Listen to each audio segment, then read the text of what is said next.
I moved to London as a music manager, thinking like, oh, one day I'm gonna manage something to number one. Everyone was like, yeah, sure you are. But I was just like, why not?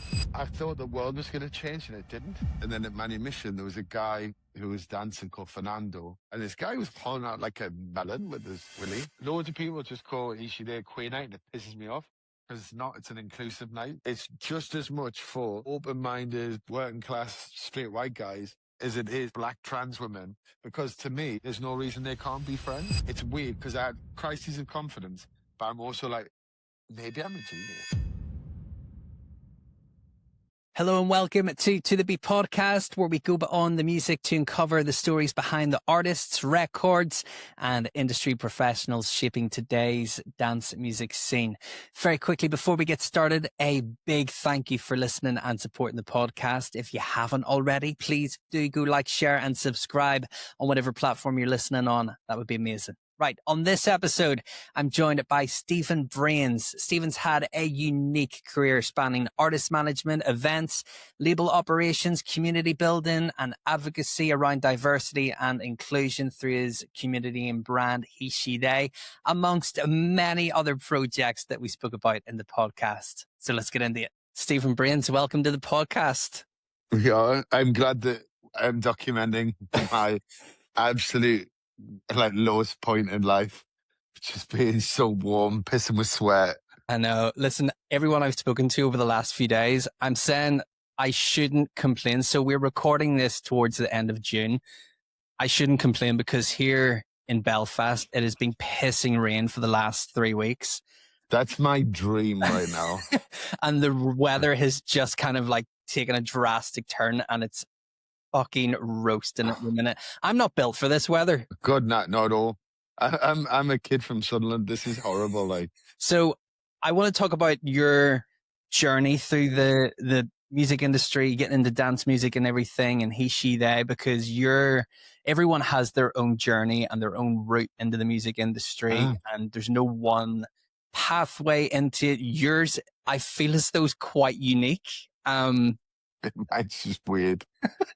So let's start at the beginning. Like, how did you like get involved in music? Was there music in your household growing up, or? Yeah. So the thing that like really like, or at least my first memory of music that really is like powerful was hearing Babushka by Kate Bush.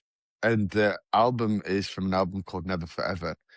And the album sleeve is amazing. It's all got these like pixies and banshees, and like honestly, anyone should check it out online. And it was just like, seeing this album sleeve, my mum had like Kate Bush hair and all this stuff, and it was just like, it's such a like, mad experience of it. And it was on vinyl, and it was just, it really sticks in my mind.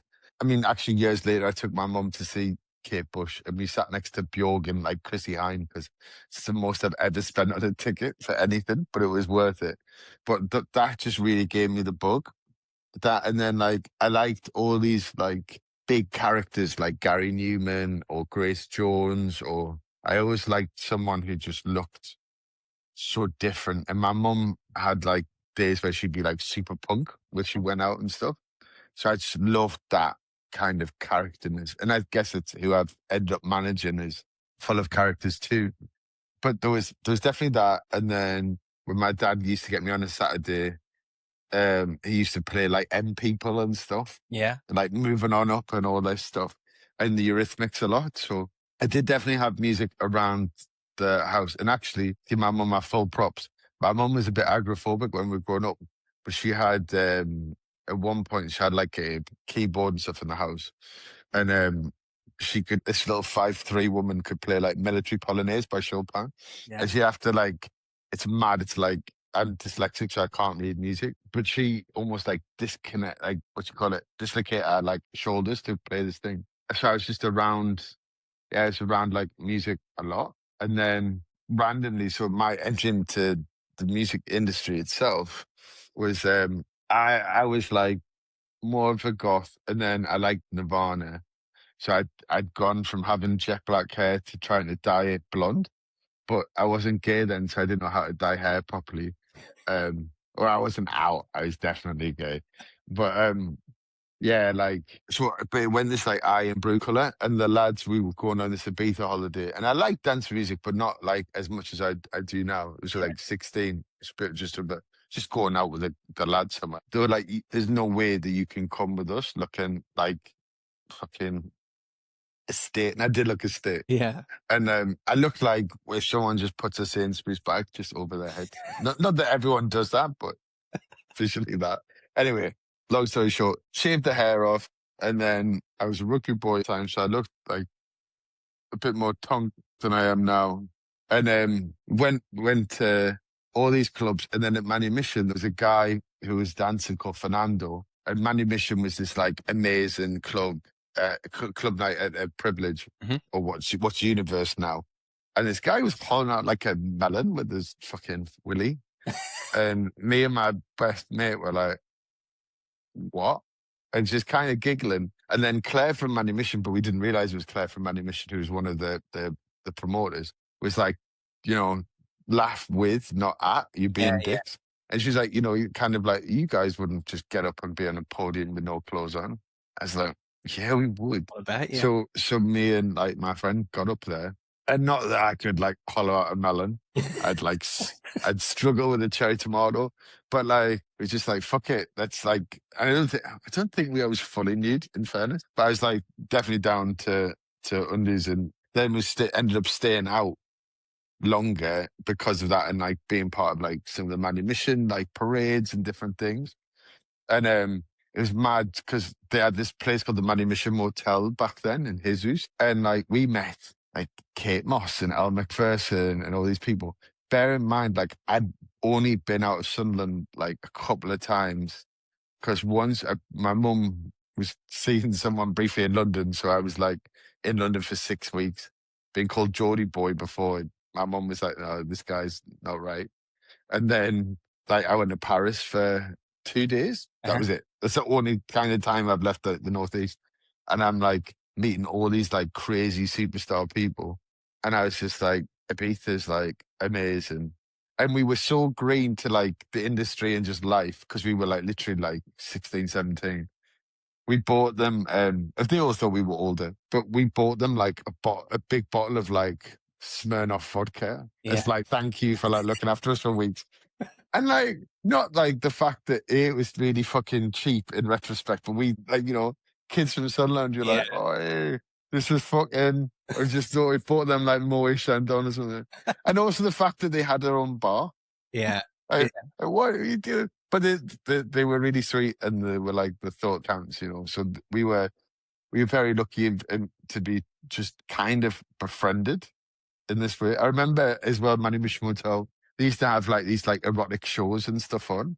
So there's one time we were watching it as well. And again, like, it's just like, wow, what is happening? And there were this really beautiful man, this really beautiful woman, and it was really hot. Da, da, da. And then I said to them, oh my God, that was like crazy. I don't know how you can like do that in front of everyone. And they're like, are you from the fucking Northeast too? And it was just this brilliant moment, that this illusion of like these two like almost heavenly celestial bodies. And then you just heard the like fucking, I'm from Hetton, like I'm from like On the local road. local Yeah. Northeast. Yeah, yeah, yeah. So but yeah, between those things, that's kind of how I started. And when I was out in Ibiza, there was there's a local station called Metro FM, but there was this time where it was a company called EMAP, owned like Metro FM and Kiss and all these things, and also some club nights. So they owned a club night called Peach that had been in Camden Palace, and they wanted to run that regionally. And they were like, "Oh, do you know anyone who you could like recommend for the Northeast?" And I was like, "I can do it." Yeah. No, at the time, not legally allowed to be in a club. But back then they didn't really like. I just think people didn't really check documents or didn't have like legal requirements. Yeah. So I ran a club night for Kiss up in Newcastle when I was at college, and had like Fergie from Ireland played, like Ferry Corsten, like Lisa Lashes, like some quite like big Yeah. Yeah. big names. And then it was so funny. I used to have to put all this branding stuff up, and my mum used to be like, "Oh, are you gonna go put up the curtains in the club?" It was so It was so funny. It was so random, like, but it was in this amazing kind of time. I was very lucky to get a club night of that stature so early, and because of that, Ministry headhunted me to do stuff. Yeah. So when I was 18, going to Northumbria for the first time, like Northumbria Uni to do psychology, I wanted to. Well, I got into Durham, but then Ministry were like, "Oh, we can only give you a job if you go to Newcastle the uni, because I and one of the Newcastle universities, because that's where they were going to do events and activations and stuff." So yeah, I just didn't go to Durham. I was like, and I remember ringing the admissions woman, and she went, "Are you being serious? Like, you're going to Northumbria over Durham?" And I was like, "Yeah," because that was way more where my heart was. Yeah, Like, yeah. I just like doing a degree was more of an insurance to like, A backup plan. yeah. And I did my master's as well, just because at the time my ex-girlfriend was like doing her fourth year of the speech and language therapy course. So I've got like a master's and all that. It's just as a fallback. But yeah, sorry, I went off in a little tangent. But when I first started in Northumbria, I actually did the freshers party for Ministry of Sound at Newcastle Uni.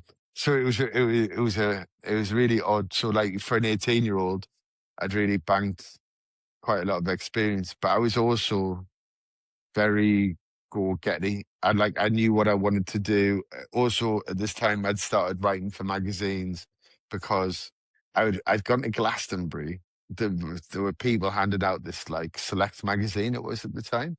And I was like, "Oh, is your editor here?" Like the chances of someone's editor being there are so thin. And they're like, "Yeah, actually, like we don't write for we're just here to get in the glass on me for free. But I think that guy over there is the editor." And it was so oddly serendipitous.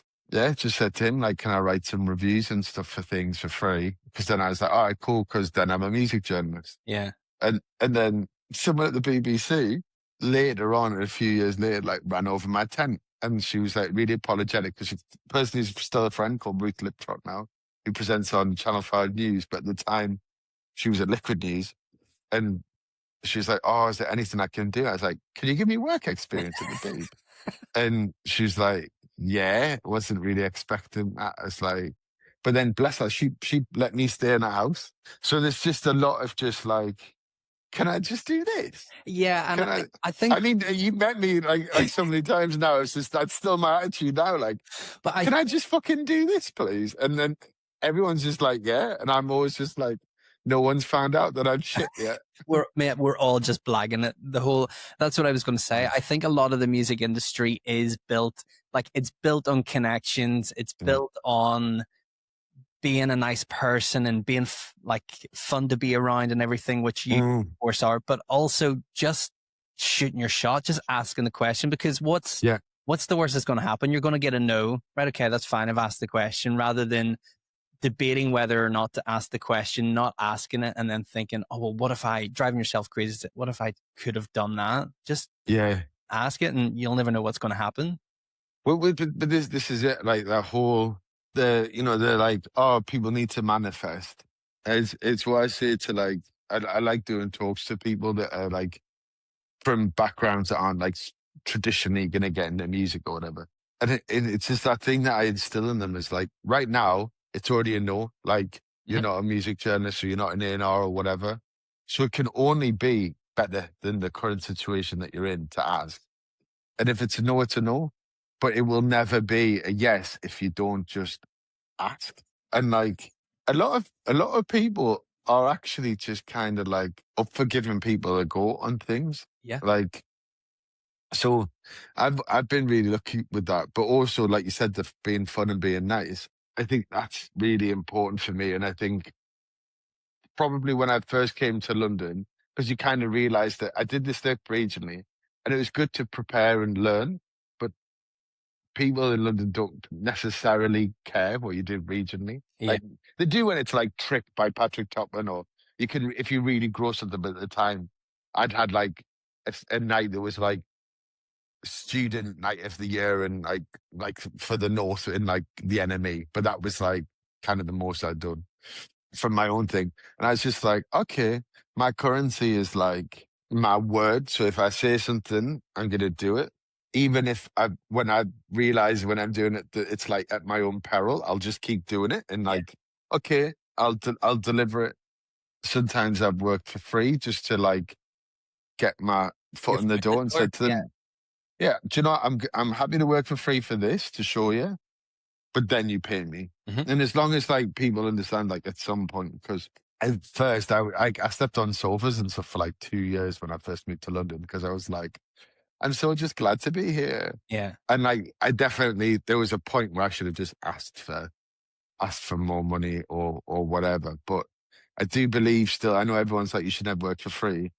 I do believe that on occasion, if you know why you're doing it, I think it's fine. Yeah. Like I just worked on something for free for a massive, massive, massive international A-lister because I just know it's good for the CV Yeah. and like and it has got us like other work and like and also just because I really wanted to work on the project and there wasn't a budget for me. So I was like, okay. And I am lucky enough now to earn income from other things that Yeah. like that's not a worry. But yeah, that and like making people laugh was a big thing for me. Of like, it's why I think like when we were in Sunderland and like for Radio One weekend, I like holding court, Hmm. and that's how I know how to like. Okay, I'll win a room by saying something that's almost insanely It's not outlandish, getting but into the conversations that we just were having. yeah, just to the right point of like, oh, but it's like just fine. But like or how I do stand up now in drag and Yeah. stuff of like, but you learn that even if you haven't got this nepotistic route to something, yeah, like or you're not born into it. Which is the same as nepotism actually. I just doubled down. Yeah. Just in case anyone didn't think that I understood what nepotism was. But yeah, like that being nice thing and just being nice to everyone, not Yeah. just being nice to people who can do stuff for you. I think is really important, and it's really helped me because in the industry as well, I think like everyone's careers go up and down just naturally, like anything. And if you're nice, you always get a second chance. You always get voted in again. And I think like artists, and I shouldn't always use Eat as an example, but just do more because he's friendly. Yeah. But like he's had like a career of like what 20 odd years. Like with everybody, you'll have moments you go down or whatever, but he always gets booked. He'll always like scream as well. He's crazy but lovely, and they're really talented. But you'll keep they'll keep getting booked because people want them around. Whereas like there are some people who are arseholes whose flames burn really brightly, and then on the when they have as I say for all artists, they'll have their natural slope down. Everyone's like, oh well, Yeah. glad we don't have to book that prick anymore. So like, Yeah, yeah, I'm the same as you. I feel as though like whenever you come from a certain background, you obviously need to work a little bit harder in rooms and work a little yeah, bit you harder do. to even get into those types of rooms. But Because I think regionally is a big thing as well as like, because definitely if you're black and brown, 100%, Mhm. it's difficult. And they will try and put you in a weird box of what you should listen to, like based on like those are kind of obvious demographics, ethical things. But I do think even I was saying this in another interview, for me, because I'm not like super effeminate, I don't think the being queer thing has locked me out of as many rooms as the Newcastle thing, Yeah, or they're just being like people underestimating you because they're like, oh, you're from you're not like from London, so you're like dismissed. Or oh, very good. yeah, Did you do that thing recently? Like it's the same when they hear your accent. It's like, oh, yeah, you're like from yeah, Belfast. Great. yeah. Like whenever I started DJing and was in radio and stuff, but I never even thought that it was an option for me to get into the music industry because That here in Northern Ireland, there's no I guess there's no culture. There's no like labels really. There's no major labels. There's the major label offices in Dublin, down south in Ireland. But yeah. apart from that, there isn't anything. So I never even thought that like it would have been an option for me. But Hmm. like London, and I've come to learn that London in itself is like its own little bubble in a way. It's its own little world. And they kind of, unless it's happening 100%. in London, they don't really kind of care what's going on. What I wanted to ask you was, it seems as though the first like couple of years of you in the industry was a bit of a baptism of fire, going from the Northeast to Ibiza, seeing people chop melons with willies on your first trip, and Definitely was. making those connections and everything, and then getting into promoting and stuff. What would you say were the biggest lessons that you learned at that early stage in your career? Do you know what? I think I did learn that being nice and funny keeps you around people, because we were kind of kept almost like pets, and like, oh, look at the two Geordies that are like nice to be around. And like, yeah, just we always used to say like really like well trained, like, oh, please and thank you for everything. Like just daft stuff that like I do still think as an adult, it's really important. Like those things, like if someone helps you, always say thank you. Like, and I mean, you wouldn't be amazed by it, but I think most people would be amazed by how many people don't say things like Yeah. thank you. Yeah. And or just, I found as well, like culturally, like when I manage teams, I'm very much like, all right, good job, da da da. And there's a lot of people who are like, no, no, I paid you. Like that's, I think it's really important to just be kind Yeah. and like happy and make these nice environments that people want to be in. So kind of that. And then the other thing, so I used to scout for free for a guy called Michael Morley, who's amazing, like one of the best musical ears like ever in the industry, genuinely. Like he signed like MIA, Daft Punk, Vampire Weekend and Sony, like a whole bunch of things. And then he also like he was really early on Adele and White Stripes and Scissor Sisters, and he didn't get supported by his boss on those, but he was like, do you know what I mean? Like Yeah. he was just brilliant. But his thing was, you don't need to be, and yeah, I guess for people from outside this, in when it was more people signing bands, it used to be like all the A&Rs would go to the gig Hmm. and then kind of look around to see who was at the gig, and then they'd sign something half based on like if Warner's and Universal and Sony was there Yeah. to like win it from the other one. And he was like, you don't need a room full of people to tell you what you think. Like if you like something, you like something. If you would buy a ticket for something, and if you would go buy the album, that's all you need to know if something's good or not. And something that's good might take time, but it will curve up and it will eventually find its own space. If the artist is ready to work really hard and the team is ready to work really hard. Hmm. And it's like, okay, cool. Like, so that is why managing like people like my Jane Coles or Taylor Bush, who's now obviously Disflub and Anima is doing his thing, or Emily Nash and Cyrida, and Bradley Skeng, who I manage now. Like all of those artists, like Emily, when I met her, she was like, what, 18, 19, and is now grown to be like, when she wrote MK's Dior. Dior and co-produced it. And she was the second youngest woman ever in Britain to co-produce a number one record, and she was the youngest woman ever, like producer, female producer, ever signed to Sony Music for the World. And it's just like she's just really good. Yeah. She's just undeniably good, even at that age. And it's just like there's certain people where you're like, yeah, I'll take a punt on it. I know it's good. Like same with Maya at the time, because when I started managing Maya and we worked together for like 15 years, she's still like assisted to me. But like nobody was in dance music. There hadn't been like a woman come through for a long time. It was super, super male dominated. Like you'd had like Ellen Allien and Heidi and Miss Kitten and a whole bunch of really talented women, Mistress Barbara, etc. But then no one had really been like come through on like a really significant level. It wasn't saying that there wasn't talented people there. They just hadn't busted through. And like Hard House was a bit better with like Lisa Lashes and Lisa Pinnock and like Rachel O'Byrne and things like that, and Savage. But anyway, especially there wasn't really Asian DJs that were big. I'm going to take you to also get my Amazon package. It's a side quest. Come in. But yeah, so like at the time, no one was like Satoshi Tomi was a big um, DJ and the DJ from the light was big and Asian. Hi, yeah, cheers. Thank you.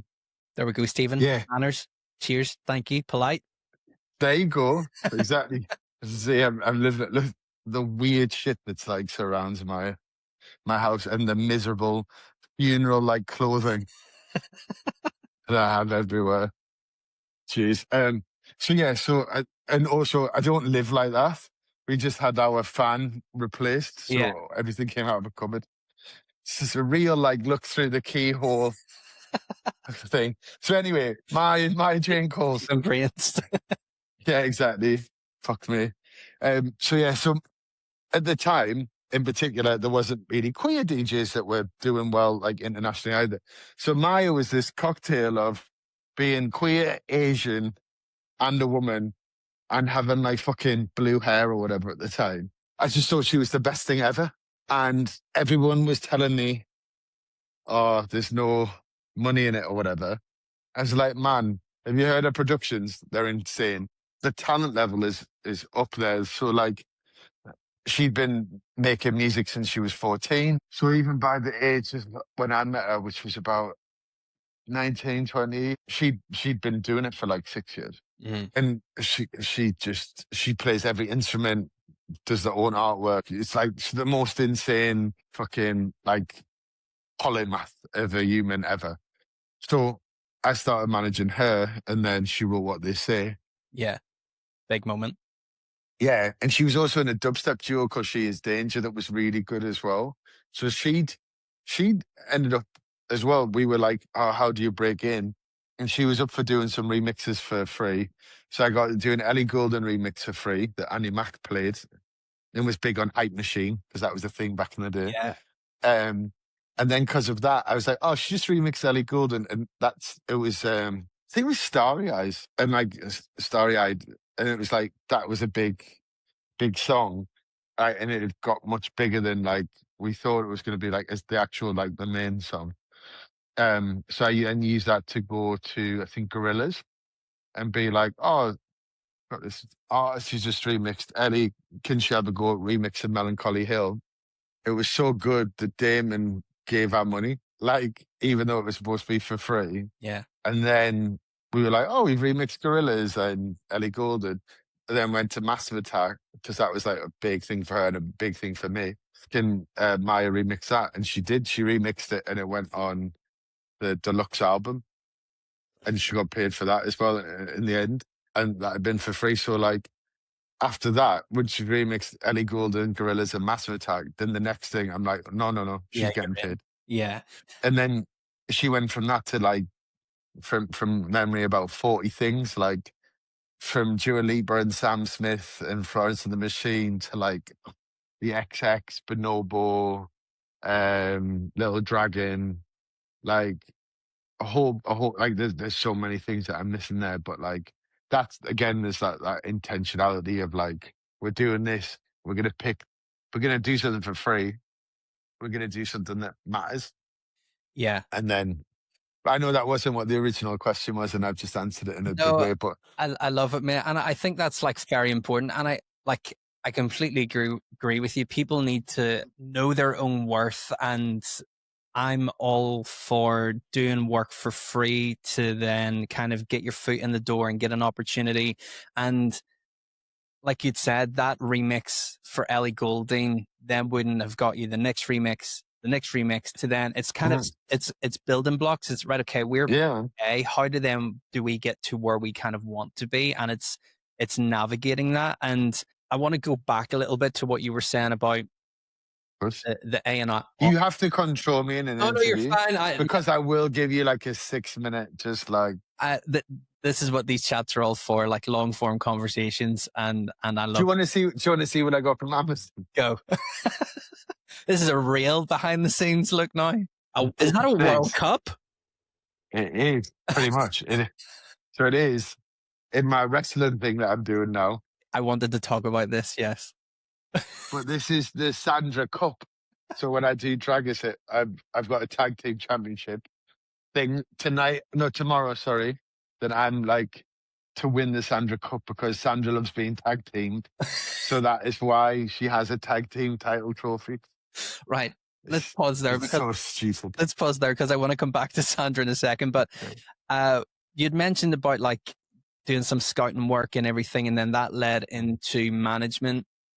And I think a big part of that is from what the A&R who you were working with basically said, trust your gut. Michael Morley. Yeah, trust your gut. Don't listen to outside noise. If you believe in something, then kind of run with it and go with it. And I think that's super important. Do you feel as though a lot of people's judgment is clouded now and maybe they aren't going after their gut because there's so much noise? I think it's always been that has always been true because like there was always metrics on stuff, like maybe in slightly different ways because we didn't have as keen tools to like measure what the skip rate is or something or whatever. But like yeah, like ultimately you can go and throw all the money you want on a release, but if it's shit, people don't like it. Like Move the needle, yeah. like that Dean Turney song worked so well, the acting tour, because it's a great tune ultimately. Yeah. And like people are always like, oh, what's the winning formula? And it's like, you go in any management company and there'll be like, even say TAC, where at the time when I was working there, they had Lana Del Rey and Dua Lipa. They also had 20 girls that weren't that. Like, it's not, like I've managed artists to number one. It's not like every release I do gets to number one. Can't replicate So it's like, yeah. nah, it needs to have that little, just like every track can't be a What They Say or a house classic or whatever. And it's like, because if you actually let artists make art, then sometimes it is about an emotion or a mood, and it's for different things and it's for different times and places. And you need to be able to evolve and just make art. Like with all the artists that I manage, to be honest, I never go to them like, oh, tech house is big, make tech house track. Yeah. I'm not really interested in that. Like, oh, this is current really. Like, I'll be, maybe if it's more like for selecting who to remix or something like that. Or like, I try to pay attention to, or like, I know, okay, the perception of this club night is this, or the perception of that is whatever. And I'm aware of those things. And sometimes when I'm putting an artist in, it's like, okay, maybe play this party, but not that party, depending on where they want to see themselves as. Mm-hmm. But in general, with an artist, I'd always just say, just let whatever is supposed to be on that page just pour out of you, and we'll just figure it out. But I hate that. I think it's really hard. It goes from writing number one record. Yeah. Like, what does that What does it mean? mean? Yeah. There's no meaning behind it. It's just kind of, I feel as though that's just saying stuff just for the sake of saying it, and you don't really have any kind of ideas or anything to kind of point you in that direction. On artist management, what initially attracted you to it, and how did you get into it? Because going from what you've already said and knowing you, I feel as though you were out somewhere and someone was like, I'm looking for a manager, and you went, I'll do it. Do you know what? It's kind of big, lad. So, like, basically, the guy that I was scouting for, he wanted to sign one of the bands that I found, and he didn't have money to get me as a scout, like to turn it into an actual job. Mm-hmm. So he said, "But you know what? I know that you're good. So why don't you manage this band that doesn't have a manager that I want to sign? Join a management company so you've got that infrastructure and you can learn." So I did. So like literally, I signed. Like I managed this band. After 4 shows, I got them like a 6-figure publishing deal. So then I was like, oh, I guess I'm a manager now. Yeah. Going from that band, because you had mentioned like working with a number one artist, that was KDA? It was my flatmate who'd never released a single before. That's great. And was an elbow for the campaign. And I remember it's the most intense thing ever. Like we had this choice of, when the single came out, it was like, do we release it against One Direction, who've now decided to release, or against Adele, Hello, and we're like, let's pick One Direction because it was like the fourth or fifth record from this album, so it's probably going to be weaker than a return in Adele. Yeah. And we were 10 that week, and then we were suddenly number one, then we were number three, then we were not.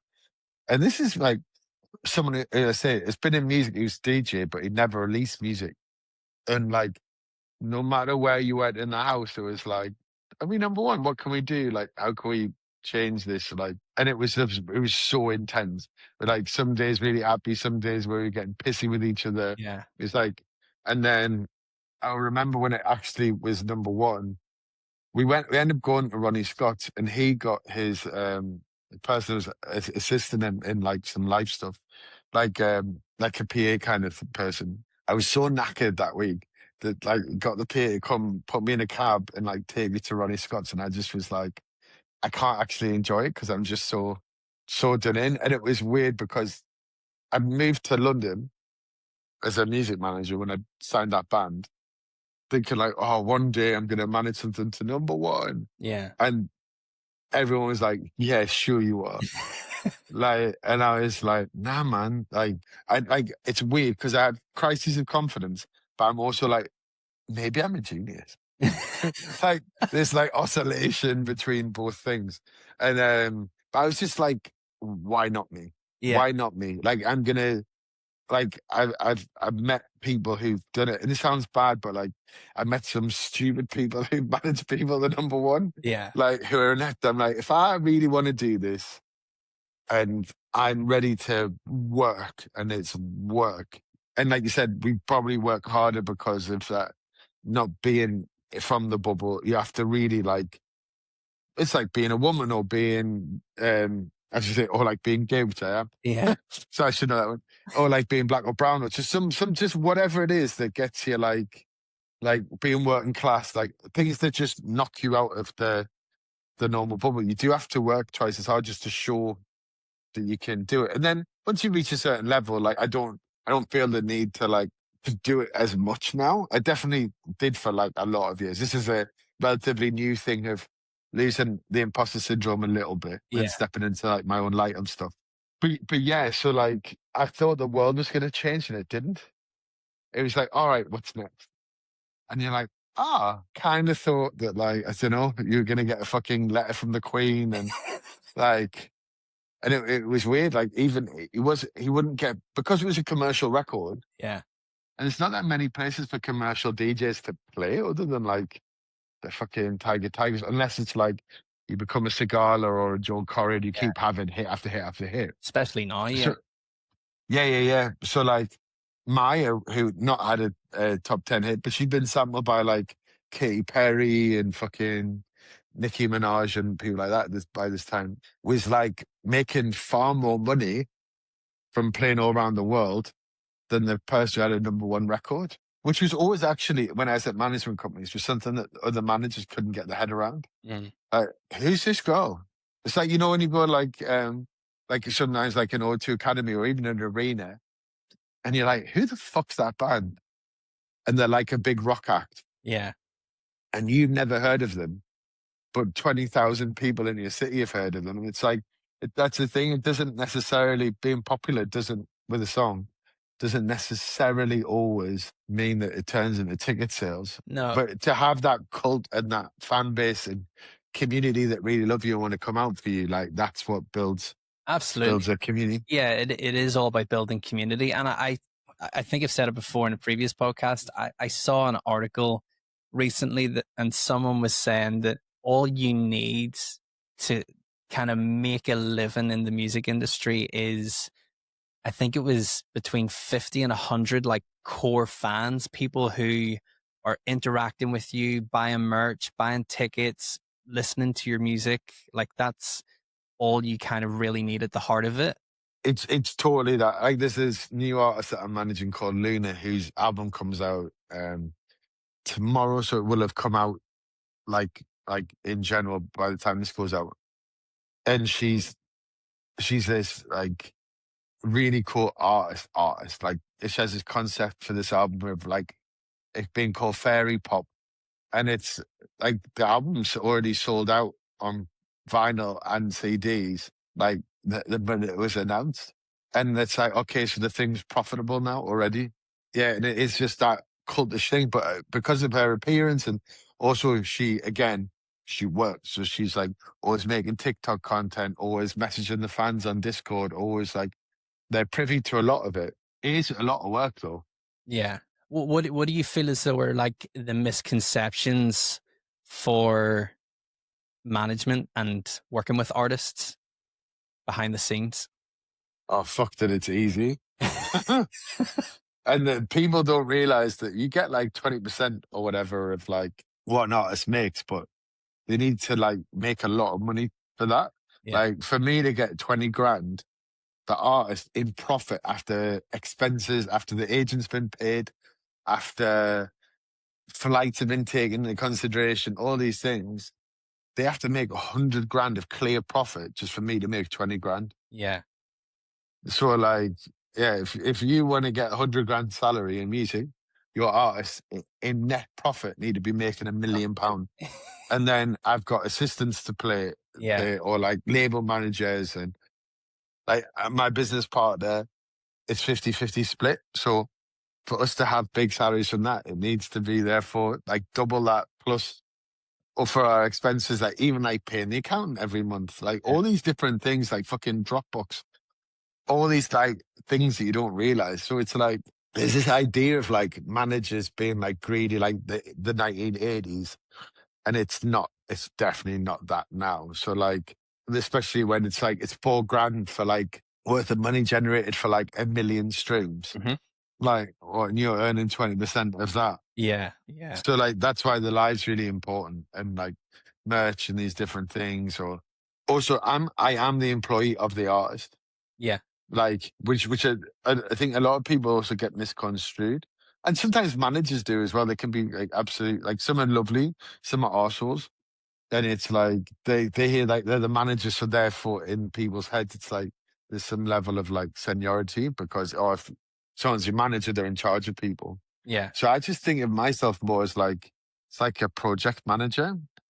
Yeah. So everybody feeds into me, and or like myself and Sophia, and like we deal with some artists have got a lawyer in like the really big ones have got like artist lawyer in North America and one in ex North America, because like the America is like its own fucking legal world. And like I feel pretty confident in I can now like after like almost 30 years of working in music like draft a fucking agreement myself in like legalese. Back in America, I get way more scared. Maybe it's because of like watching big like courtroom dramas or knowing that like everyone sees each other. Yeah. So I get music lawyers more for that. But there can be a publicist for North America and one for UK and one for the rest of the world. Yeah. There's like not so much TV pluggers now that used to be more of a thing, but there's like not many opportunities for TV. But there's like ones that like pluggers that will push like to work to like get your music on Spotify and Apple playlists and stuff. There's ones that work for radio in different territories. There's like so sometimes for like the big we used to do big Maya campaigns when an album came out. She'd have made everything herself, which is Canvas and contained, and we make all the music videos together, like Sophia and I, and like and Maya, and we we work with certain creators. The creative thing was quite contained, but then it was like sometimes you get an email thread of like 40, 50 people on. Yeah. As the manager, you have to like Navigate. yeah, and some people don't. Some people are really passive in it, and you're like, they're like, oh, how did you got that big billboard in like Times Square? Like, oh, we asked. Yeah. Does that Like, question? Yeah. yeah. Like, there's just a lot of that of just like we asked, we pushed, we like, if you don't get something straight away, then you go back and ask for it again when you've got more details, or go like, or Apple supporting us. Okay, then tell Spotify that Apple supporting, Yeah. because it doesn't want to look like it doesn't know what it's doing compared to the other one. Then you go to Deezer, by the way, Apple and Spotify supporting us, so what you do? They keep having all these different things, and then it's like, Oh, okay. So now everyone's supporting it. Apple, I know you supported us here and it was amazing. Is there anything we can do now? Because look, the record's breaking. And you just keep going back and back and back with people. Then you telling the agent this, by the way, when you're going out to promoters, can you tell them that XYZ is happening? So it's just, and then you've got different gigs, and then you can go back to Spotify and be like, oh, by the way, we're just booked on this tour, or we're playing in South America now. Can we get on some South American playlists in Spotify? And because Sophia and I, and Ashraf, who's our label manager, and even Dom, who's our assistant now to a degree, go out a lot globally with artists. You meet them in green, like people in green rooms who are like, oh, I'm the head of fucking Apple Electronic, or I'm the Yeah. head of this. So it's just like, again, not bombarding people with stuff and just being nice and actually genuinely being interested in people. Like, I'll be like, oh, how's the kids? How's the what? Oh, how's that? Like, I like, like quite naturally with a lot of people, like getting little in jokes. Hmm. Like Stefan at Time Warp, we always do this thing where we pretend that we've lost our voices because we once met after a time warp and we both like lost our voices. So we just do this, and people when they see us like, "What are you guys doing?" But it's just our little thing. But it's just a nice little thing of like It's personable. you've just remember, yeah, Yeah. exactly, and it's not just transactional the whole time. So like, and then we'll go and that person at Spotify, whatever. Do you need tickets to something? Oh, do you need this connected to this person in music? Yeah, cool. Because I also hate that of like gatekeeping for contact. Yeah. Like, like it's a no piss take if someone goes, "Oh, can I give you? Can you tell me like all these 10 people?" Or I'm an artist and I'm not managed by you. Can you go and like literally someone asked me to make them an album campaign the other day, and I was like, "How the fuck do you think I earn my money? Like, no, like you pay me to do that. Like." Yeah. It's not, it's just weird. Or like someone asked us to get guests for our show in Paris at the weekend and didn't even, like, because we're like, hi Sandra, I see you're performing in Paris with Peaches. Can I get a guest list? And I was like, you haven't even bothered to follow me. Yeah. I And hate then, that. Yeah. but then she replied and went, oh, I don't follow people I don't know. And I was like, but you don't fucking mind asking them for guest lists? Exactly. Yeah. Yeah. Wild, wild. Just fucking add me, then delete me afterwards or something. Like, you're not even fucking. Just the entitlement is wild.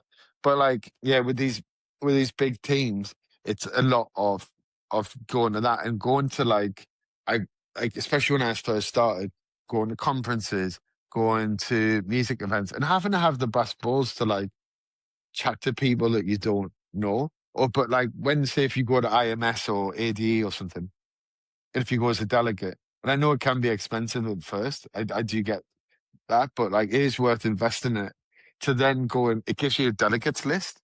Then go and be intentional and look up, and it is work. Like to network, it is work that you have to do. Yeah. Go, okay, that person is that person someone I'd like to meet. If it is, let's reach out to them. Okay, I've got their name. Let's go and add them on Instagram and send them a message that isn't like just nice. Like this is when you approach people if you don't know them, I always am like, to say something that like shows that you've researched them a little bit. So be like, oh, like for me, like be like, oh, Stephen, I love what you've done with HE.SHE.THEY, and that you're obviously those values are important to you. And I'm like, okay, I'm listening. Yeah. Or someone goes like everyone's ego as well, like oh, I love that mix. I so went and saw you at the show. Okay. Like I even said to like people like, you are allowed to make little white lies. Like if you haven't seen someone, just be like, oh, I saw you and you're like go on RA. I saw you at this show. Or like I heard this mix and like it inspired me to write this tune. Yeah. If you're an artist and you're hearing, oh, my mix inspired someone to make a tune, like do you know what? I'm just curious. Yeah. I'm just gonna fucking and not that this always works because people are time poor or they might be running between an airport or whatever. But like it just increases your chance of someone clicking on something because they're just like, I want to hear that. And then if someone hasn't replied to you instantly, just give it a couple of weeks or a week or something. Not like the same fucking day. Some person Yeah. going, oh, do you listen to this yet? Wild. Like, you're going to be a bell end to work with, so I'm not going to work with you. But just like in a week later, or if it's really time urgent, like say 3 days, whatever, and just be Yeah. like, oh, by the way, no, you're really busy. Have you had a chance to listen to this yet? Not this is big hard sell. If something really new and exciting's happened, like, oh, I've just been booked to go on fucking tour with Patrick Topman, or I've just been booked for Coachella or whatever. If there's something like really new, that's also really good to be like, just letting you know this has happened. Just wondering if you've listened yet, because that's also like a bit sexy. Like, okay, Yeah. Coachella is, or someone else big is taking an interest in this. It must be a thing to check out. But just, it's really mad how entitled people are and how much of a red flag that is, and how much being humble and nice is a green flag for a lot of people. It's just like, they're really sweet. Like, Yeah. okay, I'll give you my time, because as well, people don't always realize, but like, I have days, not every day, because I've rearranged my life to be a bit easy for me. Mhm. But especially at the height of it, I'd easily get like 400, 500 emails a day. If I was like having big album campaigns going and you've got 40 people feeding into something, and I had various artists, and I've got the club night, like right now, I do pro wrestling, hence the cup. I just did my first ever stand-up gig. I do international business development for Dice, and run HE.SHE.THEY, which is in 29 countries with like Sophia, and we have our management company and a record label. I do more of the live stuff. She does more of the record label stuff, but we also meet on a lot of things as well. So it's like, yeah, do you know what? I missed your thing. Yeah. And Like, and that's I fine. missed my best friend's birthday. Like, yeah, Yeah. I missed your email. So don't be like arsy Pissy about it. about it. Yeah. Like, Yeah. yeah, just like just because honestly, that thing about being nice is so, I can't overstate it. People want to work with Sorry, good people. yeah. Sorry, this is an interview and it's your podcast, so No, you no, no, should be you're allowed to fine. talk once in a Again, while. and I love it. I want to talk about HE Day because Mhm. mentioned the lovely Sophia a number of times, and it's such a big brand now. And I want to just very quickly tip on like what inspired the launch of HE They. Did you see it being like a multi-dimensional platform crossing events, record label, and like fashion and stuff? Yeah, so we were really fucked off with life the day that we started issue there, and we'd sat on this bit of grass, and we were just both pissed off, and we're like, we need a challenge. Let's launch like an inclusive fashion thing and disrupt fashion. Yeah. Um, and that was what it was going to be originally. And we're like, oh, we can market it by throwing cool parties, and it'll be like a cool thing that we can get some of our new acts to play on them. Then we went to ADE, and then we were just telling people like, oh, we're going to do this and we're going to have cool parties, just to kind of just test if there seemed to be an appetite for it. And Martin from Amnesia offered us a run of 16 shows in Ibiza the same day. And I was like, yeah, let's do it. And Sophie was, we're not. Stop being an asshole. Like, we haven't even done let's do the first ones yet. Just funny, when we eventually had the Amnesia residency, it was like, it was right from the start, and he was always a big supporter. And yeah, we just were like, oh, we should start. And like, so the first party we ever did was on the like in London Fashion Week, and it was a ministry, because we were like, let's try and diversify the like lesser diverse spaces. Um, so ministry was like a prime one, where the box is such a great room, Yeah. um, but it's not diverse, and we're like, let's just show people that like you can how you can use like diversity and good music as like a agent for change. And at the time, Sam Sparrow was there, who Sam Sparrow was there, who's now like at the Night Lightning. League. Yeah. Yeah, like the mastermind behind some incredible campaigns for Universe and High. And so he was there. Dennis Menendez Hmm. was there, who had been my old flatmate. And there was just some really great people there, but who really wanted to do great things. So we had it with like Maya Jane Coles and Ellen Allien and stuff. And then it was just this mad success. And we'd used, because I had 4 rooms, which was attractive to us too, we could put different collectives from who we wanted to shine a light on in other rooms. It was just really fun. That was the thing as well. We wanted to show that like people sometimes go like diversity, inclusion, and they're just like, Yeah. like it's just going to be this like they think it's going to be like a HR meeting, which is going to tell you how to like not say the N word or not like punch gays or whatever. And you're like, no, like it's a really low bar diversity of just like putting different people who are talented that don't necessarily look the same together on a bill. It's not that deep. Like I use it as my like mantra thing now of like, have you ever gone on a night out and gone like, oh, the fucking music was banging, production was banging. It just wasn't racist enough though. Yeah. Or there just wasn't enough misogyny. I didn't see one gay get beaten up. It was just like, it's fucking stupid. So it's like, no, it's never bad if something's like woke or whatever. It's just like, and also, I'm not saying it if you like, just be respectful of other people. Like saying like, don't be transphobic. We have all these house rules like no ageism, no homophobia, no racism. Da, da, da. People are like, oh, these rules, and you're like, is it difficult? Is anything not asking you? I'm not saying like start a fucking trans charity tomorrow. Yeah. Just saying, just like, don't be like, oh, what, you a man or a woman? Like, because you know it's none of your fucking business. Exactly. Yeah. Like, like it really isn't. And like people can't like not in general, but there's a minority of people who are just like they wouldn't like it if it was the other way around. Hmm. And that's why I was just thinking there's that quote from the Water Baby said, like, doing to others as you would have done unto you, like treat people how you want to be treated. And if you go by that rule, Yeah. and it's not very fucking difficult, like you will get far in life. And like I've never had a discussion with a trans person about sport and how they transitioned because they wanted to fucking do the 100 meters and beat a woman. Yeah. Like, like, and also like this, all the whole trans debate thing, which is mad that you're debating if people have equal rights or not. So it's just kind of weird. It's like some men hate the fact that like guys are effeminate. I think like, as I say, I don't experience a lot of homophobia. And I think it's because I'm not effeminate. Hmm. And I think that that is the thing that men seem to have umbrage about. It's not so much like gay. It's about like they don't like. Why would you want to be like a woman? Why would you want to be weak? On the like, then some feminists who are not like it's not your average feminist because actually most of my girl mates who are like feminists are very trans inclusive. There's again a minority of people that just like you are a man or you're this or you're that, and it's just like sorry, just to kind of clarify. No. There's always this thing of like oh, you're trans woman, you're not really a woman. And it's like, just trans is just an adjective to describing their type of woman. Mhm. No one's saying that they're born with a womb and they can have a kid and that they're exactly the same as a cis woman.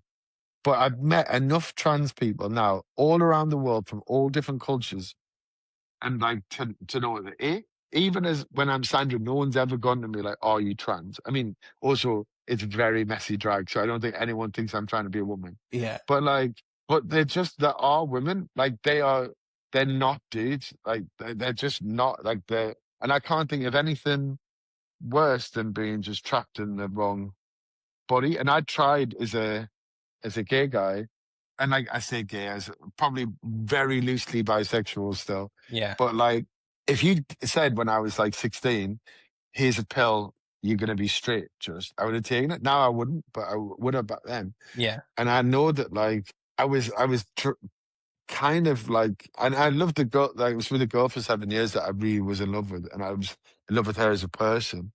But like you can't suppress your nature.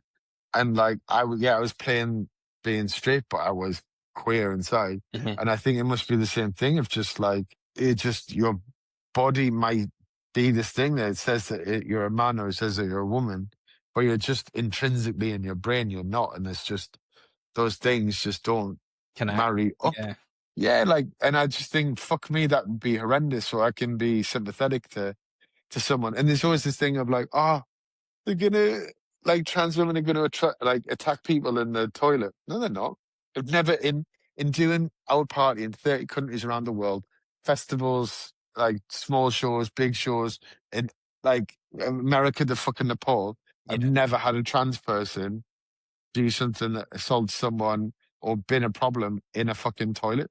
I haven't even had a straight man be a problem to a woman in the toilet. Yeah. Because actually, if you're gonna go attack a woman they don't tend to go to spaces full of women Yeah. with cubicles to go do it. It's like, it's horrible to say, but it's probably on the dance floor or on the way home. Yeah. So it's just this like, it's just this really silly, odd way of trying to like go, but what if?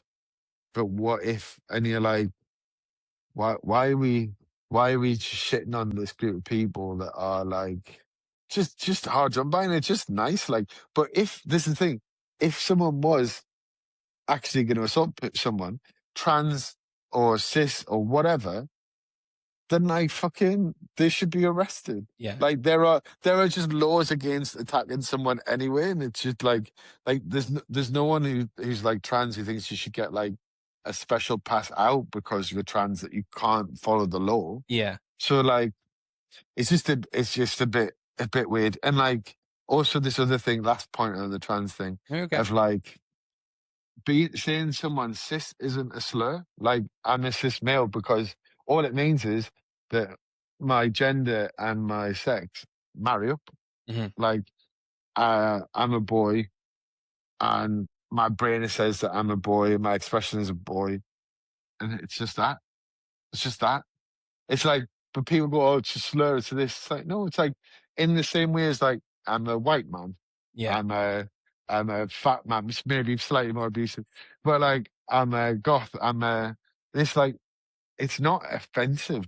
Like, it's just an adjective to describe what type of thing that person is. Yeah. So yeah, it's not that deep. Sorry, I just went off on a No, I mean, bit of a tangent, but it's just important it's an for important me to conversation. clarify some of these things. Yeah, of course, it's an important conversation to have, and like I think a big part of it is people can't be narrow-minded to these sorts of things, and like I'm learning, and I think people just kind of need to ask questions and learn Well, from it as well. and that's the thing. It's all right to make mistake, like just to say the wrong fucking thing and just learn. People do get intention, Yeah. and like, this other thing. Oh, you can't say this, you can't say that. Like, really, what can't you say? Like, other than maybe the N words, what can't you say? Like, or you're annoyed that you can't go up to a gay person, call them a faggot. Like what do you want? Like, why? Like, if like, you can say it, but you don't be annoyed if I fucking punch you. Like, it doesn't mean you can't have a consequence. Like, if I just called someone a fat cunt Yeah. who I didn't know, they'd be offended, and rightly so. Right. Like, So yeah. it's just this weird. It's just, yeah, I just find it weird. I think if you just treat people as people, Yeah. because like there's this weird thing of like me being like gay, right, or queer, better term. Hmm. Like I'm drinking water because it's hot, not because I'm queer. Yeah. Now, if I go for a piss, it's not because I'm queer. If I do like my entirety isn't just based on the thing that makes me not normal. Yeah. Like the thing that deviates me most away from essentially being like a straight rich white guy. It's always like that's supposed to be your personality. So like, if you're working class, if you're not from London, if you're black, if you're brown, whatever, like people treat you like, oh, okay, so that should be your whole culture. And it's obviously it's part, like we're so many different things, and all these different things are like a kind of jigsaw that make us up. But I don't need to be reduced down to like one thing. Like, if anything, I think of myself as like a goth and a Geordie first, Hmm. and then like some of these other things second, like secondary. Because like I have as many, if probably actually more straight friends than gay friends. Yeah. So I've never been that thing of like, oh, like like I don't know if you have it where someone's gone like, oh, he's a friend for you. They're from like Belfast. Yeah. You're like, right? Or like, We I all- have it all the time. Oh, this person's queer, and it's like, other than like, do you like it up the arse? Like, what else are we supposed to have like in common, like Oh, intrinsically? yeah. Like, I love pro wrestling and music and comedy and things like that, and food. Like, good if we've got those in common. Like, it's way more if someone was like, he is someone who loves pro wrestling. Yeah. Okay, cool. We're probably going to crack on and like each other. Do you know what I mean? I just find it really odd. Do you not have the same thing as like the Irish thing of like, Yeah, it's like, yeah, oh, they're whenever you go to the States, like everyone's Irish or they've got some sort of Irish descendant or something, or they're like, oh, do you know the O'Malley's from? It's like, no, we all don't know each other. but you know what? In Newcastle, you end up, or in Sunderland and like the Northeast, there's so many times where you go, oh, actually, like 1 degree of separation. Yeah, I actually do know that person, which is jokes. But yeah, like it is mad that thing of like, oh, you're British. Do you know the Queen? yeah. I was actually a friend of mine who lives in Australia. He has family from Ireland, and he was over, I think, at the end of last year with like his family and stuff, and they were driving around on the coast of Ireland and had didn't know where they were going, so stopped off and asked someone, and they were like, "Oh yeah, that person like lives down there." They knew who they were talking about, and he was like, "Oh, do you know them?" Turns out that that person was like a second cousin or something, and I was like, "That's insane." That is brilliant. I But don't know. yeah, on He She They, like Mm. the at the heart of He She They, it's like equality, diversity, community. Has Mm. there been any like one moment that for you like encapsulates what He She They is, whether that's been like a release on the label or a moment at like an event or whatever? On a personal one, I love doing it in Newcastle, where because I'd been like straight there, because I'd been so scared that all my friends and family were gonna like not speak to me anymore. Because ultimately, like I grew up in the '80s where it was like you're gonna get AIDS and die if you're gay, and you're gonna like like no one's gonna accept you. So that was why it's like, oh fuck.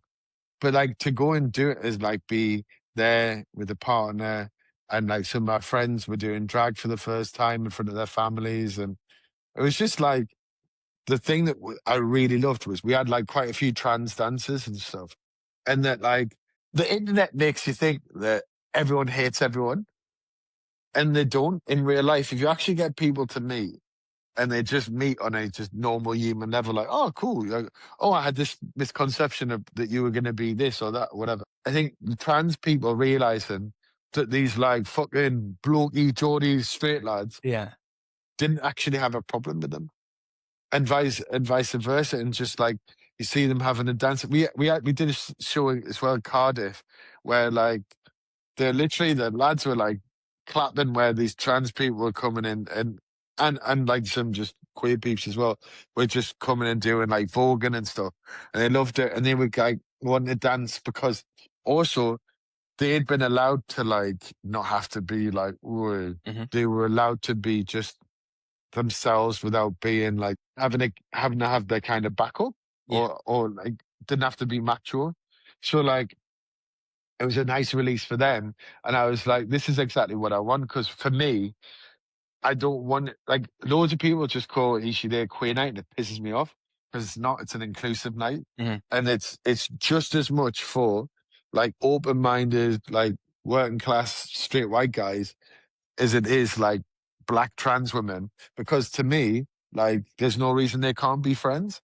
Like my best mate is half Iranian, his dad's Muslim, like he's straight.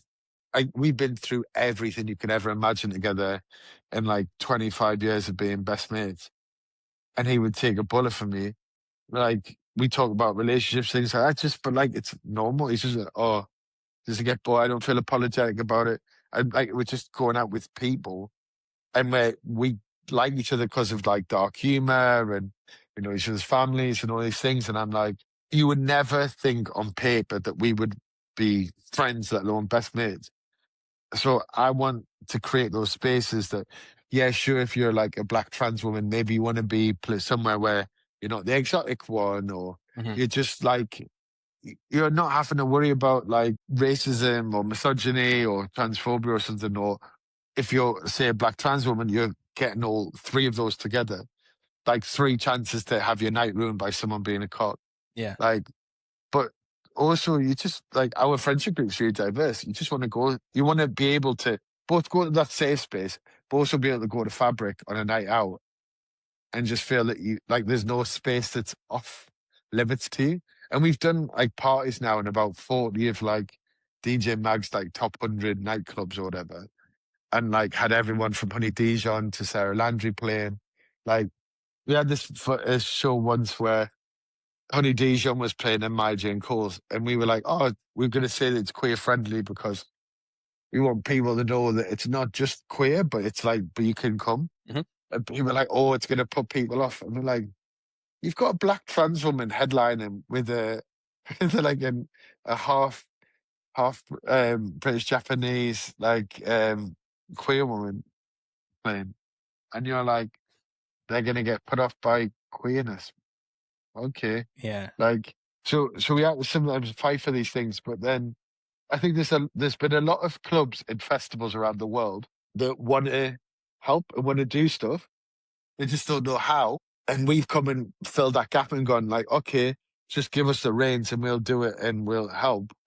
So it's not necessarily like always that club bookers and that are deliberately trying to hold down people.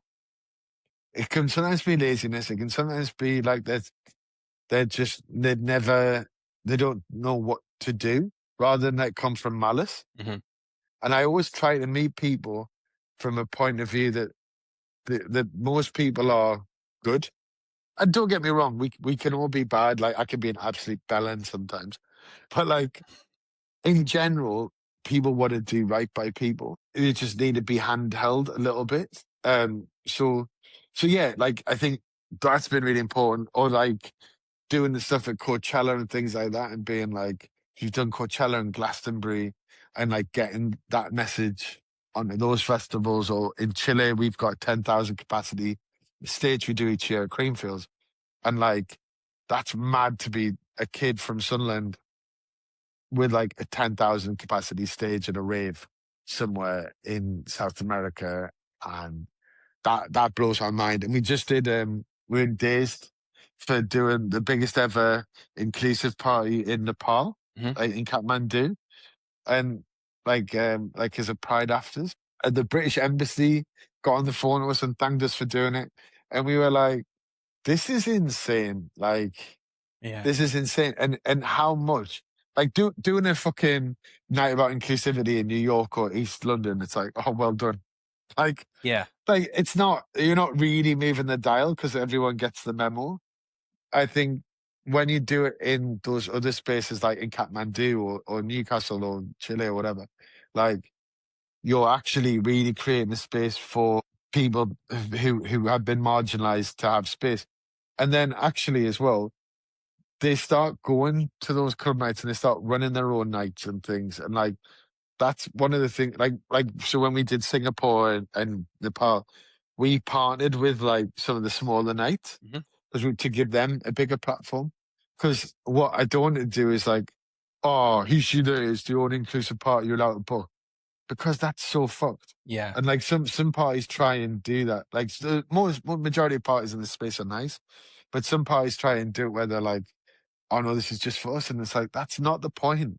The Yeah. point is almost like my ideal in Sophia's is that like HE.SHE.THEY is like oh, you run an inclusive party, who cares? Like it's just about the music, because you've got to that point. Yeah. And we're not there yet, but like it's definitely getting better. Maybe tilted a bit in America because of Trump and stuff. Mm. But like in general, it's better than it was, and it's like everything will always swing pendulum wise. But you're seeing more women being bookers, more women and queer people and black and brown people being bookers, and it's starting to change stuff. Hmm. But it's always talent first with us. But I do like that we've had Ewan McVicker and Fiac and Ben Clark and Eats and like a whole bunch of straight white dudes who've played for our party, who get our party and love those communities and actually don't want to just play to people who look like themselves. Yeah. They Yeah. just want to play music to music lovers in like non-toxic spaces. It's Yeah. nice. Like I do think the world is a good place generally. Yeah. You should be really proud of what you're doing and what you have done. And like you said, a kid from Sunderland going to the other side of the world and throwing inclusive parties it's crazy. Isn't it mad though that it's thought of as this kind like it's I love awards. I do. I'm not gonna lie, I love them.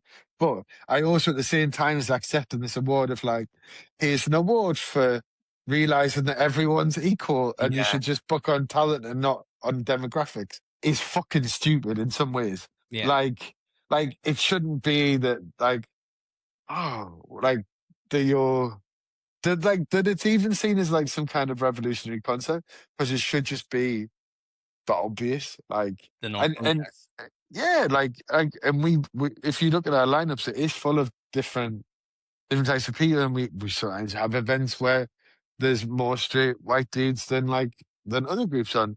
It's not like because we're not literally going like countdown. I'll have a black one, a brown one, a white one, and three from anywhere else. Yeah, Like if you look at our parties overall, like if you looked at 20 parties, it'd be madly diverse, and that's the point. It's not just doing it by numbers, but if you just blind listen to 100 mixes, I bet it wouldn't just be that like the first 50 were all men and the other 50 were women, you know? Like, so obviously you do have to sell tickets. So there's a jigsaw of like, you have to have a big name in to then you can go and play with some of the other parts. But like, so I'm not like pretending that like you can just book some DJ that's got 100 fans on Instagram to headline your event. But you do have to put them on at some point to start and then grow them. And then, so I we started the record label as well. Of like, we realized when we were doing the events, you couldn't just put someone in an event. They needed a release as well, Mhm. and then go and do more events. And like, we liked it. We've had like people who've then gone off to be residents of something else, and they still come back to play for us. But like the thing was really in earnest about giving a launch pad to people. I didn't actually like. So why we're not a fashion label? Sorry, segues. We're not a fashion label because fucking COVID happened and all our clothing got locked into like it was in a furloughed factory. So you couldn't get our things for 18 months. And the parties had been really successful and we had orders in, but then oh sorry, we can't fulfill your orders, so Yeah. you kind of lost them. And it took because we'd insisted on getting everything hand finished and stuff in Britain, because we thought that was like authentic. We didn't have clothes. We were like, oh, I guess we're a party now. That at some point we'll do clothing. You mentioned there that you love awards, and earlier in the podcast you showed Sandra's Sandra Cup. So I've got Sandra here, an alter ego Sandra Spitz. Sandra is a Blackpool landlady whose magician husband left her for his new assistant, Abracadabra. Abracadabra. And she has a parasitic twin called Dawn that communes with the dead. So like various celebrities can come through. Yeah. So I did my first ever stand-up at the Comedy Store this week, which was amazing. So yeah, that was brilliant and nerve-wracking. But I'm also at the same time I'm writing a sitcom. Mm-hmm. I'm writing a sitcom with this woman who used to be an old BBC commissioner. I've got a drama pilot and a horror film and a kids book that I've been squirreling away at times for. And now, like I keep having things in life that I want to tick off. Yeah. Like a bucket list stuff. So I was like, okay, if I want to be considered to write a sitcom, I want to be a comedian and not just a music manager who thinks he's funny or whatever. Mm-hmm. So I've been doing that, and then it's also the wrestling character, but it's also like Sandra's like hosting this Paris Fashion Week party with Peaches and Luna at the weekend. So like it's mad, and like so the people who follow Sandra now are like Lana Del Rey follows her. Becky Hill, Peaches, Fire from Gladiators, then like a whole bunch of comedians like Michelle Dessoir, Yeah, and James Barr, and then there's like the loads of UK wrestlers follow her. There's a couple of WWE champions that are in there follow her at the moment. So it's this random hodgepodge of music, comedy, fashion, and wrestling. diverse fan base. Yeah, it makes like the fucking head booker of the Night League follow Sandra. It's such a weird thing. And then I ran for the Green Party for Yeah. council because my boyfriend Bradley Skeng DJ'd for Zach Polanski and the Green Party thing. I met Zach and I was like, oh, HE.SHE.THEY. And I always wanted to get into politics. He's like, look, do you want to run as a paper candidate? So it's like they have target wards and then they have paper candidates where you're there to like, you don't get as much resources to win a council seat. But I was like, yeah, I'll be on the ballot. But on the night time of the elections, I was being part of Hustle Wrestling, which is having a party. It's taken over like Heaven nightclub. We're doing the first ever wrestling event there. But like the guy used to be a head writer for WWE. So the shows for Hustle are amazing. And I'm like an on air kind of talent for them Yeah. as Sandra. Um, and people always try and snatch my wig. That's kind of like my thing. But because I was running for council and then on the nighttime being a drag queen who wrestles, I was like part. I don't wrestle anymore, but it's like I'm just. If anyone knows pro wrestling, there's lots of different types of talent like on events. So I'm like Dan Housen if someone watches WWE now. The Daily Star picked up on it. Yahoo picked up on it. I paid the Daily Attitude, all these things. I was in page 7 of the Daily Star, like 3/4 of a page. Sandra Spitz is going to drag down Keir Starmer as like me running for the Greens. So like, there's also like a whole bunch of like politics people follow Sandra. Yeah. Makes no sense. But I also love that about the world because it makes no sense. But actually, if you know me, it makes Perfect sense. all of the Yeah. sense. Yeah. But so I've just realized with that character as well, this is Shakespearean thing, and it sounds really grand because when people see Sandra, and it's like, oh, you're talking about comparing her to like a Shakespearean jester, and she's like a landlady from Blackpool that took 5 minutes to put the makeup on. But it's just like when you're like funny, you can like this is the point of the jester. Mhm. She could always speak to the king in a really honest way because it wasn't like you are wrong, sir. It was like to do like a little ditty or something to make a person laugh and reflect. And I think that's how like when I did my keynote speech at IMS or something, or like I talk a lot around the world because obviously I like talking. Yeah. Um, I use humor and like I think it's I think it's really important to like if you just talk about diversity, inclusion, and loads of different things, not just that, but politics in general, and always like about the heaviness of it, you lose a lot of people, Yeah. or people switch off, or they feel like, oh, I'm going to be cancelled or vulnerable, and they stop listening when the defenses are up. Whereas I like being Sandra, where like I talk about a whole bunch of taboos when I do the comedy act. Like, like my mum had cancer, right? And she's like, I hate that when anyone talks about cancer again, all the oxygen leaves the room. Mhm. Like, Stephen, if you're gonna do like I was like, because I was like, how can I do comedy and not punch down on people? Like, do something about cancer. Like, make that funny. And I was like, oh, make cancer funny. All right. So my character Sandra is slim and sexy thanks to cancer, even though like I'm actually massive on stage because I'm 17 stone. Um, but like she's written a celebrity weight loss book called Like It or Lump It. Yeah. And like just this dark stuff. And it's like, but it's amazing how many people afterwards came up to me at that comedy show gig, store gig, and were like, "Oh, I've got cancer. I've had cancer. I've had someone who's had cancer." Yeah. And it was really nice to be able to laugh at it because it's horrendous. Everyone knows it's horrendous. Like I've lost like family members to cancer. I'm not belittling the fact that cancer is fucking awful. We're now having a conversation about cancer because we've talked about it, and it's like they're just talking to it as a person and their experience, Yeah. and not like, oh, like my mum when she had cancer wasn't defined by cancer. Yeah. Yeah. She was still very much the very smart, slightly batshit like Every three. like woman. Yeah. Yeah, like who's at the same time as like saving the National Glass Centre and doing all this like activism stuff. And she was like, I want to be like, and she beat cancer, like, thank God. Mhm. But like, she's like, I don't want that to be like my epitaph. It's like that, and like, it's really duchess. And I did went and did my routine to loads of my mates who'd had cancer, Yeah. which is like, and it might sound really weird. I was like, by the way, kids, I've written some cancer jokes. You've had cancer. I haven't. I've just been around it.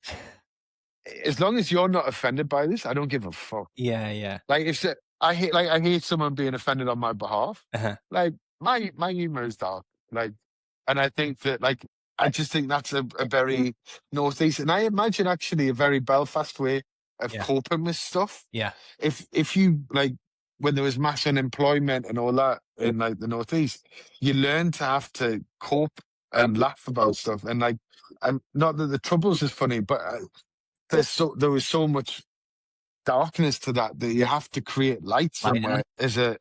as a valve. So like, yeah, that's kind of why I'm like, oh, it's that thing of like with HE.SHE.THEY as well. I like as well as sort of saying some very serious things. I think it's just important for us to like not be cancel culture. Like if somebody gets the wrong pronoun or someone says the wrong thing, like if like intentionally if someone's coming after you Hmm.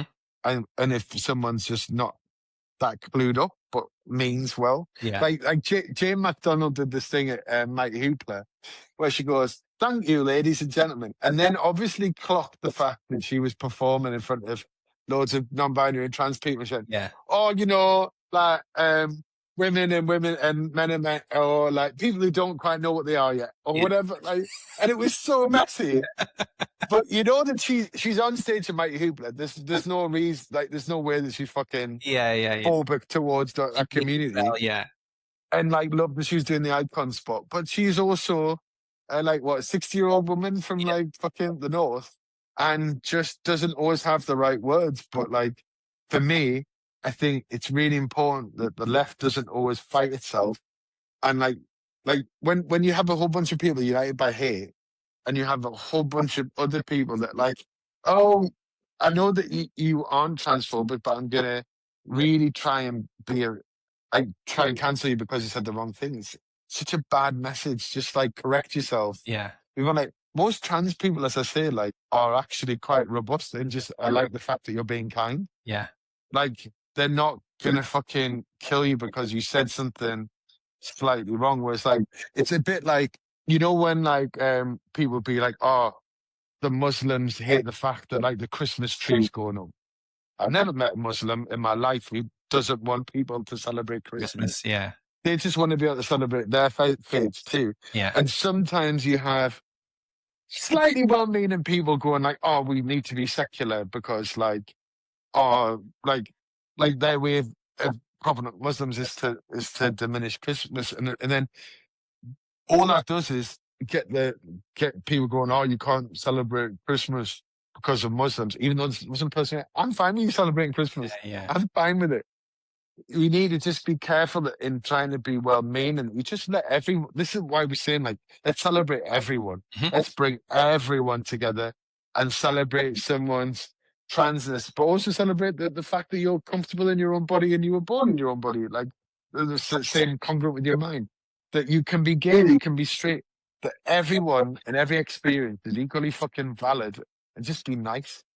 It's like maybe it's a good place to close it, like, but Yeah, it's just that. yeah. It's just like just let everyone be nice and just try and be fucking nice to people, man. Don't be a dick. Don't be a dick. Yeah, life Don't motto. be a dick. Very Yeah. quickly, I've got a few quick fire questions for you. God, I don't know if I'm capable of quick fire, but I know this is 1 hour 40.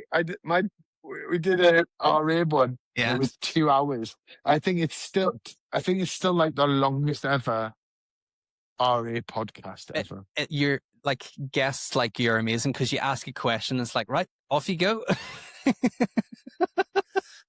Because like, so I used to work as a music journalist. I interviewed like Richard Branson and fucking Amy Winehouse, Yeah. those people, and they were actually great. But like sometimes you'd interview people and you're like, yeah, Yeah, it's and was it blood like this? stone, yeah. No.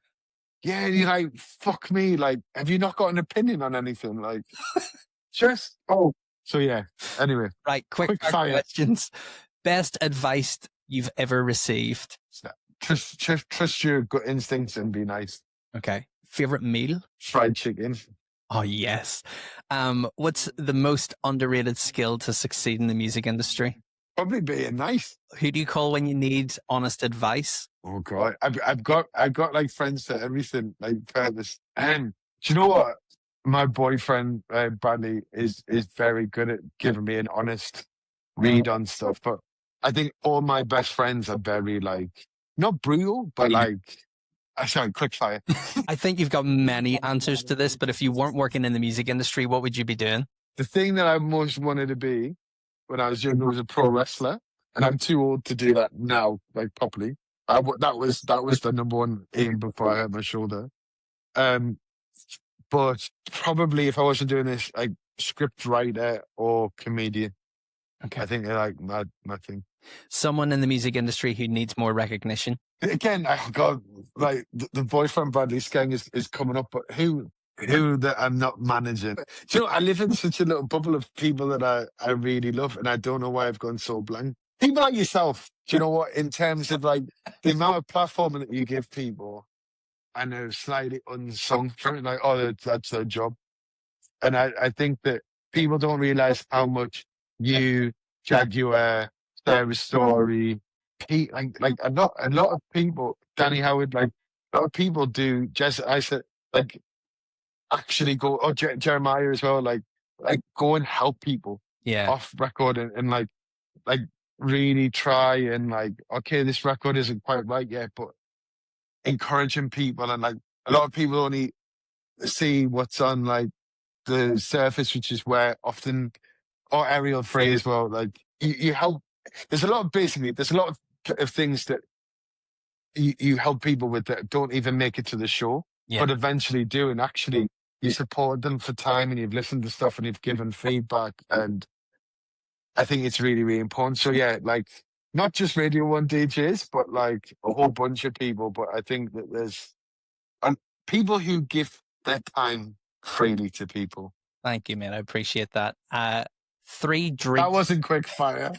Three dream dinner guests. Three dream from music or In general. Victoria Wood, because I think she wrote Dinner Ladies, and like my sitcom is kind of owes a lot to how well she writes. So I never was one of the people, and I sat up with her on a tube, and she's one of the few people I always wanted to meet, I never met. I'd love to have met. This sounds really like, but I'd love to have met Martin Luther King. Yeah. Because I think that was incredible, the amount of bravery that he did and how not that anyone is solely responsible for a movement.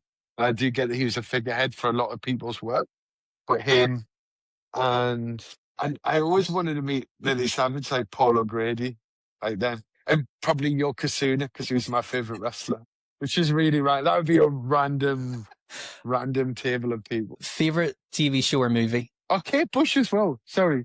Do you know what? I'm going to stop. Kate Bush. But I'd probably shit myself if I met Kate Bush. I would like freeze up. And this, if Kate Bush interviewed me, it'd be a 1 minute podcast and me just spiritually combusting and go, I'm not as good as you. I find that very hard to believe. Yeah, probably. I would have that as the initial opening gambit, and then I'd just talk at Kate Bush for 2 hours. Favorite TV show or movie? I watch The Rescuers, right? Right. To fall asleep to. As a 44-year-old adult male, I watch it to fall asleep to. And the boyfriend is just like, you're petrified of mice. Why the fuck do you listen to cartoon mice to fall asleep to? But and I can't even remember what happens in the end, probably. Yeah. Like, because I always fall asleep in the first 15 minutes. And I don't know why. I just conditioned myself to fall asleep to The Rescuers.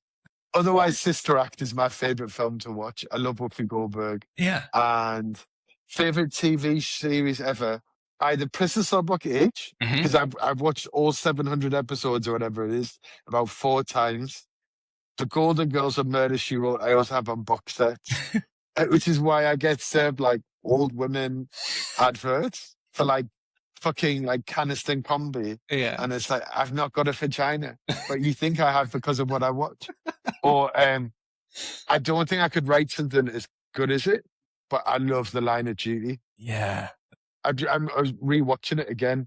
Like there's certain things where I can just rewatch. And normally I'm working all the time, so I fit everything. I'm just constantly with the laptop. But I have stuff like that on in in the background. And I do love UK Gladiators. I get really excited about it. Okay. But yeah, so that, again, quick fire, there's 6 shows. Right, finally, Oh, mate. WWE. I watch WWE. I watch every wrestling program every week. Raw, SmackDown, pay-per-views, everything. NXT, sometimes Impact, rarely AEW, but sometimes. But yeah, like NXT's my favorite when we see the development of wrestlers. Yeah. Yeah, I love it. Finally, to wrap things up, mate, and I always ask guests on the podcast the same question to finish off. If you were to go back whenever you first were getting into the music industry, that 16-year-old brainzo in Sunderland, looking back now, what advice would you give? Just to just to keep going and to ask people for stuff and to work hard. And then the only thing when I moved to London, the only thing I wish I hadn't done in my whole career was I was a bit too like, I'm just going to do this on my own terms and I'm just going to like manage artists that I want. And I should have played it slightly cleverer in having a job that supported myself and then doing bits like getting a job at a major label or getting a job at a management company. I just kind of like jumped straight in.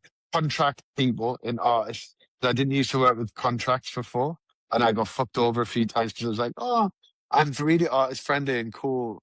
And like in general, people have always honored it because like Depeche Mode signed to Mute Records, and that was always just a handshake for like 20 years. So I always believed in like Maya never had a contract in 15 years. But that is probably smart. Always get a lawyer to check stuff. And even if someone seems nice, just for your own sanity, if you're the artist, always get something checked. And again, I refuse to answer anything in quick fire. I think the other thing that I had a lot of imposter syndrome when I started. So like at one point I was managing Magda, Maja and Cole's Taylor Bus. And I was banking and was like, here are all the things I didn't have as a child that I now deserve. Yeah. So this pair of trainers, I need to wear Rick Owens because everyone's going to think that I don't belong, and it was just imposter syndrome. It wasn't based in a reality. But like, I at one point rented a house in London and a house in New York. It's like not a massive overlap. Yeah. But like, I should have had someone like Airbnb in the fucking London house or whatever. And like, I don't earn the money that I did now because I decided at one point I was just going to manage things that I really liked and just do every time. I earn less, but I'm happier. Yeah. But like, I wish I'd banked and I wish I'd gone and bought a house when I could have and had a deposit. And then I got sensible with money. And then when COVID happened, because if you have an international business of touring and HE.SHE.THEY, we'd focused on HE.SHE.THEY. I had no money from that. We didn't get furlough, so we had to pay staff, and we lost a bunch of people who owed us money went bankrupt. So I lost about 100 grand in COVID. Wow. And didn't earn money to like replenish it really, which is both when I took up script writing stuff. So it wasn't all bad, but I still don't own a house after the career that I've had. Yeah. Because I'm now again rebuilding to get a deposit on a house because I don't come from I come from a lovely family, but not a rich one. So be a bit sensible with your money. It's boring, but go and put money away for a pension. Because at one point you will become 44 and go, oh, I've had a great life. Yeah. But to be fair, if COVID hadn't happened, I would have been all right. Yeah. But I did originally get to a stage of just like, the money will last forever. Yeah. And you'll know yourself, you come in periods where you earn a lot, and then you go periods of like, the diary's looking a bit shit for the next 3 months, and then it's fine again. But just that, be sensible. So there's 8 things that I would have done different. Perfect. Let's leave it there, mate. It's been a pleasure. Like I said, this was 2 years in the making, so I'm so glad that we finally gotten around to doing it. And my cheeks are killing me from smiling and laughing this whole time. I love that I've made your cheeks so kind of. That's definitely been a life aim of mine.